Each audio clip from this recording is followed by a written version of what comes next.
Good evening, শুভ সন্ধ্যা। তো দেখো, সন্ধ্যাবেলা আজকে আমার বরকে বললাম তুমি আজকে সন্ধ্যা দেবে, সন্ধ্যা দিয়ে আজকে আমার গপু সোনাকে রাতের খাবার দিয়ে তুমি কিন্তু আজকে ঘুম পাড়াবে। তো সবটা আজকে তুমি করবে। তো দেখো কেমন, মানে কত সময় লাগে, কীরকম লাগে করতে। তো যাই হোক, ও কিন্তু একবারের জন্য না করেনি। তো দেখো বসে পড়েছে। আর হাঁড়িটা দেখতে পেলে, হাঁড়িটার মধ্যে সমস্ত ওর মানে আদার্স প্যাকেট যে খাবারগুলো থাকে সব রেখে দিই। তো অনেক কৌটোকাঠি ওর খাবার জন্য। তো খাবার দাবার রাখার অনেক কিছু, মানে কৌটোকাঠি সমস্ত হাঁড়ি যত কিছু আছে সব কিছুর মধ্যে ওর খাবার দাবার গুছিয়ে এইভাবে রাখি। তো দেখো আমার বর এখন ওকে মানে ছাতু দিয়ে আর আমুল দুধ দিয়ে সুন্দর করে ক্ষীরের মতন করে দিল, দিয়ে এবার একটু সন্ধ্যা দিয়ে দিচ্ছে। আর আমার হাতটা দেখতে পারলে তো, আমি একটু দেখিয়ে নিলাম কোথায় কি আছে। আর দেখো পুজো তো দিচ্ছে ঠিকই, সমস্ত কিছু দেখো যে যে মানে যেখান থেকে যেটা নিচ্ছে সেখানে সেটাই রেখে দিচ্ছে, কিছু গুছাচ্ছে না। তো আমি শুধু বসে বসে দেখছি।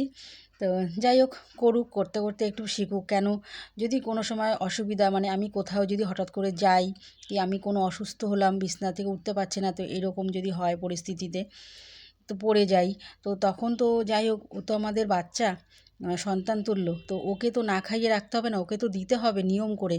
তো যাই হোক, আমার বরকে তা মানে শিখতে হবে, এগুলো তো করতে হবে।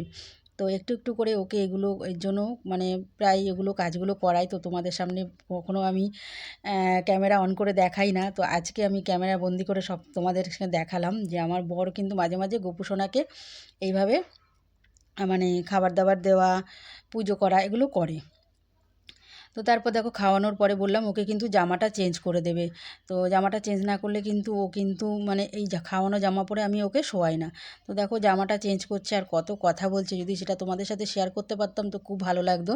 তো অনেক আওয়াজ ছিল বলে আমি ওই ভয়েসটা কেটে দিই, আমি পরে ভয়েস দিচ্ছি। তো যাই হোক, কী বলছে দেখো, শোনো আমি বলছি। বলছে আমার বাবুটা, আমার সোনাটা, আমার গপু সোনা, আমি পারি না মায়ের মতন ঠিক করে।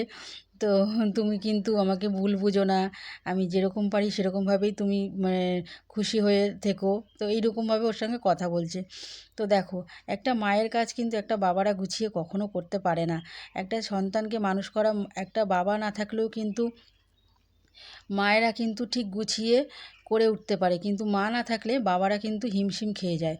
তো সারাদিন কিভাবে আমি আমার গোপু সোনার সাথে মানে করি কাজ, কী কী করি না করি, তো সেগুলো বললাম যে আজকে তুমি একটা বেলার জন্য করো। দেখো, তো সারাদিন মায়েরা তো সন্তানের সাথে মানে সময় কাটায়, কত মানে পরিশ্রম হয় সন্তানের সাথে সারাদিন করতে করতে, একটা বাচ্চার পেছনে কম কিন্তু খাটনি না। তো একটা বাচ্চাকে যেমন তুমি যেমন খুশি যখন খুশি যেইভাবে মানে খাবার দাবার খাইয়ে দিচ্ছ, কিন্তু একটা কি বলো তো, ভগবানকে কিন্তু সেইভাবে করা যায় না। তো গোপু সোনাকে এই যে 4 বেলা যে আমরা খাবার দিতে হয়, তো 4 বেলা কিন্তু আমাদের জামা কাপড় চেঞ্জ করতে হয়। হ্যাঁ, বাচ্চার সাথে তুলনা করা যাবে না, কিন্তু ঘরের বাচ্চা থাকলে কিন্তু তাকে আমরা যে আমরা খাওয়া দাওয়া করেছি, সেই জামা কাপড় নিয়েই কিন্তু বাচ্চাকে খাওয়ানো, কোলে নিয়ে ঘুম পাড়ানো সমস্ত কিছু করা যায়। কিন্তু ওকে তো একদম নিয়ম করে সমস্ত কিছু করতে হয়, তার জন্য কিন্তু প্রচুর প্রচুর কিন্তু পরিশ্রম সারাদিন কিন্তু এগুলো করতে গেলে।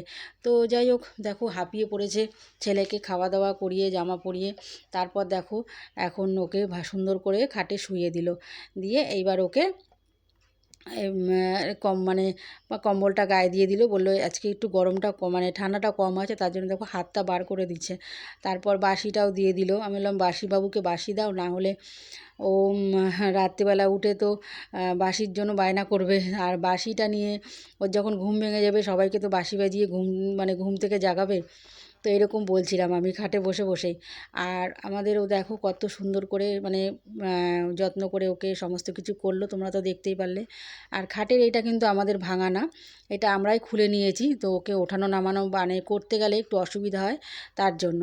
তো দেখি, তোমাদের আশীর্বাদ আর আমার গোপু সোনার ভালোবাসা আশীর্বাদ থাকলে ওর জন্য আমি আরও আরও অনেক কিছু কিনতে পারবো। প্রত্যেকটা ভিডিওতে আমি এই একটা কথাই বলি, যে ওর জন্য আমার আরও বড় মানে খাট কেনার ইচ্ছা আছে। তো দেখি কবে কি করতে পারি। তো আমার খুবই ইচ্ছা এইভাবে ওকে মানে রাখি ঠিকই। তো যাই হোক, কষ্টতে তো রাখি না, তোমরা তো দেখতেই পারো কতটা যত্ন করে রাখি, কী করি। তোমরা অবশ্যই বলবে ওকে কতটা আমি যত্নে রাখতে পারি। তারপর দেখো সব ঠাকুরকেই মানে শয়ন দেওয়া হয়ে যাচ্ছে, আর আমার বর এদিকে কিন্তু দেখো মানে সব আরও যে ঠাকুর আছে তাদেরকে ওই পর্দা দিয়ে দেওয়া হয়। তো রাত্রিবেলা আর এই আমার গোপু সোনাকে একদম শুয়ে মশারি ফশারি টানানো হয়ে গেছে। আর দেখো চারিদিকে দেখেছো সমস্ত কিছু কিন্তু আগোছালো। তো ওই যে একটা ছেলের কাজ একটা মেয়েরা মানে করাটা কিন্তু অসম্ভব, আবার ওইটাও কিন্তু সম্ভব। একটা ছেলেরা এমন কাজ করতে পারে মেয়েদেরকে হার মানিয়ে দিতে পারে, আবার মেয়েরাও আছে এমন কাজ করতে পারে ছেলেদেরকে হার মানিয়ে দিতে পারে। তো কিছু কিছু কিছু ক্ষেত্রে কেউ কেউ পারে কেউ পারে না, তো সবার ক্ষেত্রে সমান না। কেউ পারে কাজ গুছিয়ে করতে, কেউ পারে না।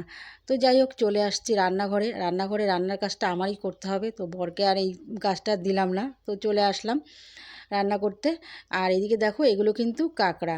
তো আমার বর আজকে মানে ডিউটি থেকে কাঁকড়া নিয়ে এসছে। তো দেখো ঠ্যাংগুলো দেখেছো কি মোটা মোটা, আর অনেকটাই বড় ছিল। তো জ্যান্ত অবস্থায় বড়টা যে তোমাদের সঙ্গে মানে গোটা যে শেয়ার করব, সেটা না আমার একদম মানে মাথায় ছিল না যে তোমাদের সঙ্গে একটু শেয়ার করবো এই বড় জ্যান্ত কাঁকড়াটা। তো যখন নিয়ে এসছে ওরে বাপরে বাপ, আমি তো মাথায় হাত দিয়ে বসে পড়েছি যে এইটা আমি কি করে কি করব। তো যাই হোক আমাদের দাদার মা আছে পাশের ঘরে, মাসি আমার ওই আওয়াজ শুনে দৌড়ে এসছে, বলছে কী হয়েছে রে মা। আমি বলছি দেখো না এটাকে আমি কি করব। তারপরে মাসি সব কিছু মানে ভেঙে কেটে কুটে সব রেডি করে দিয়ে গেছে। তো এখন আমি ধুয়েও নিয়েছি, আর একবার একটু ধুয়ে নেব, নিয়ে পরিষ্কার করে তারপর রান্না করব। জীবনে আমি তো এগুলো কোনো দিনও রান্না করিনি, আর কোনো দিনও আমি মানে এগুলো কাটাকাটি তো দূরে থাক, মানে খাইও নি। তো জানি না খেতে পারবো কি না। তো এই যে ভালো করে পরিষ্কার করে একটু ধুয়ে নিলাম, নিয়ে মানে এটা সমুদ্রের কাঁকড়া। তো নিয়ে দেখো এবার এই দেখো ভালো করে পরিষ্কার করে ধুয়ে নিয়েছি, সেটাই তোমাদেরকে দেখাচ্ছি, দেখতে পাচ্ছ পুরো। আর না মানে পিসগুলো যখন ভেজেছি পুরো মনে হচ্ছে মাছের ডিমগুলো, যে মাঝখানের যে পেটিগুলো বডিগুলো। আর ঠ্যাংগুলো দেখো, ঠ্যাংগুলো একটুখানি থেতলে থেতলে দেওয়া হয়েছে কেন, যে একটু না ভেঙে দিলে ভেতরে নুন ঝালটা ঢুকবে না ঠ্যাংগুলো। তারপর দেখো মাংসের মতন কষা কষা করে রান্না করতে পারবো, কিন্তু এই কাটাকাটি তো আমি করতে পারবো না বাপু, আমার তো দেখেই ভয়ে হাত পা আমার কীরকম হচ্ছিলো, তোমরা দেখলে বলতে। তারপর দেখো এখানে সব কিছু কেটে নিয়েছি, আর ছোটো ছোটো আলু বলে আলুগুলোকে ছুলে এরকম গোটা গোটাই দিয়েছি। তো ভাবলাম একটু আলু দিই, আর পেঁয়াজ টমেটো আদা রসুন সমস্ত মশলা কাটাকাটি করে নিয়েছি। এবার বসিয়ে দেবো রান্নাটা ঝটপট করে। তো দেখো তো রান্না তো বসিয়ে দিয়েছি, আর সেই কিন্তু কালো কড়াইতে রান্না বসিয়ে দিয়েছি। আর আমার এই কড়াইটাতে রান্না করতে এত ভালো লাগে, তো কি বলবো বন্ধুরা তোমাদেরকে। তো এই কড়াইটা কখনোই বাদ দিতে পারি না, আর কড়াইটা না কিছুতেই পরিষ্কারও করতে পারি না, মানে হয়ই না, এমনই একটা কড়াই হয়ে গেছে। তো যাই হোক এই কড়াইটাতে রান্না করে যা মজা পাই না, তো কি বলবো। তো আরও কিন্তু পরিষ্কার কড়াই আছে, তো সেটা না বসিয়ে চট করে এটাতেই সবসময় আমি রান্না করি। তো এটাতে করতে করতে একটা অভ্যাস হয়ে গেছে আমার। তো এখানে বেটে নিয়েছি একটু সামান্য একটুখানি জিরে আর কাঁচা লঙ্কা আদা রসুন। আর এই যে দেখো সমস্ত এদিকে ভাজা হয়ে গেছে, এদিকে পেঁয়াজ ভাজা হচ্ছে, আর এইদিকে দেখো আমি আলুগুলোকে ভেজে নিয়েছি। আর আলুগুলো দেখো এই যে মানে দাগ দাগ দেখতে পাচ্ছ, আমি একটু বটি দিয়ে গাগুলো একটু কেটে কেটে দিয়েছি, যাতে নুনগুলো মানে নুন ঝোলটা ভালো ঢোকে আলুর ভেতরে। আর নুন না ঢুকলে আলুগুলো আলানা আলানা লাগে, ভালো লাগে না। তো আর যে দেখো মানে এই যে ভেজেছি বডিগুলো দেখো, ক্যাঁকড়ার যে বডিটা মাঝখানের যেটা দেখো কত সুন্দর মনে হচ্ছে মাছের পিস। তো সেই মাছের পিসগুলোর মতো লাগছে, সেই আট ট্যাংরা রিঠা ট্যাংরা মাছগুলো বলে ওরকম দেখতে লাগছিলো মাছগুলো। আর ডিম, তো এর জন্য ডিমে একদম ভরা ছিল মাছ, মানে কাঁকড়াটা খুব মানে টেস্টি হয়েছে। আর এই যে এখন ভালো করে মশলাটা কষিয়ে নিচ্ছি, আর এটার মধ্যে দিয়েছি একটু শুকনো লঙ্কা, একটু জিরে, একটা তেজপাতা, আর হচ্ছে গরম মশলা, এলাচ, দারচিনি, লবঙ্গ, এটা দিয়ে তেলের মধ্যে ফোড়নে দিয়ে এই মশলাটাকে কিন্তু আমি মানে কষিয়ে নিচ্ছি ভালো করে। তো আর এর মধ্যে একটু সামান্য একটু কাশ্মীরি লঙ্কার গুঁড়ো দিয়েছি একটু লাল হওয়ার জন্য।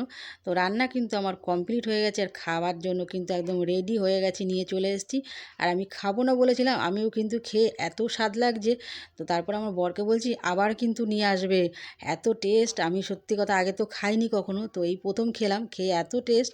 বরকে বললাম আবার নিয়ে আসতে, তো বর আজকে বললে এটা যখন রান্না করছে তাহলে গরম গরম ভাতই করো, আজকে রুটি খাবো না। তো এই যে গরম গরম ভাত করেছি, আর এটা আজকে ডিম ফুলকপি আলু দিয়ে ঝোল করেছিলাম দুপুরে, সেটাই আছে। আর এখানে আছে একটু আমের চাটনি। তো এটা আমার দুপুরে রান্না হয়েছিল, আর এগুলো এখন রান্না বান্না করলাম। তো চলো খাওয়া দাওয়া করে নিই, তোমরাও খাওয়া দাওয়া করে নাও। আর যারা যারা আমার ভিডিও দেখতে ভালোবাসো তো অবশ্যই লাইক কমেন্ট শেয়ার করো, পাশে থেকো। চলো বাই, গুড নাইট, সবাই ভালো থেকো, দেখা হবে আবার কোনো নতুন